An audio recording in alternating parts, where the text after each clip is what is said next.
चलिए आज आपको एक कहानी सुनाता हूँ। ये कहानी थोड़ी-सी फ़नी है, एंड तक ज़रूर देखना। तो ये कहानी है एक सास और बहू की। तो सास-बहू इस कहानी को सुन के ऑफ़ेंड मत हो जाना। तो एक बार की बात है, शादी को सिर्फ़ 1 ही दिन हुआ था।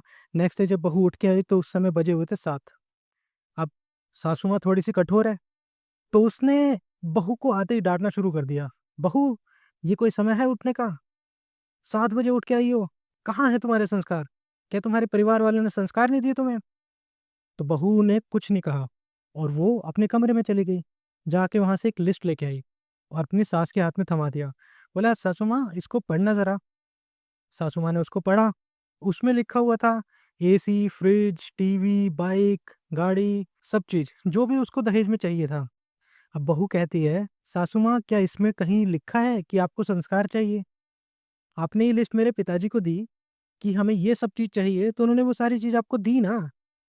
आप संस्कार आपने लिखा ही नहीं। और आपको बता दूँ, ये सारी चीज़ जो मेरे पिताजी ने दी हैं, ये मेरे संस्कार बेच के ही तो दी हैं, तो संस्कार कहाँ से आएँगे?" फिर बहू एक बैग और लेके आई, तो सासू माँ ने पूछा कि, "इस बैग में क्या है बहू?" तो उसने बैग खोला और उसमें से निकाली एक बंदूक, एक रिवॉल्वर। सासू माँ जो अब तक रेड सिग्नल दे रही थी, उसने बहू को ग्रीन सिग्नल दिया कि, "बेटी, तुम इतनी जल्दी क्यों उठ के आ गई? अभी तो तुम्हारा सोने का टाइम होना चाहिए। चलो उठ ही गई हो तो तुम्हारे लिए चाय नाश्ता लेके आऊँ?" अगर वीडियो आपको पसंद आई हो तो सब्सक्राइब ज़रूर कर लेना।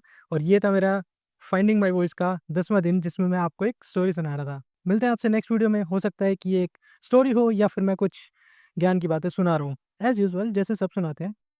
तो till then keep growing, keep learning.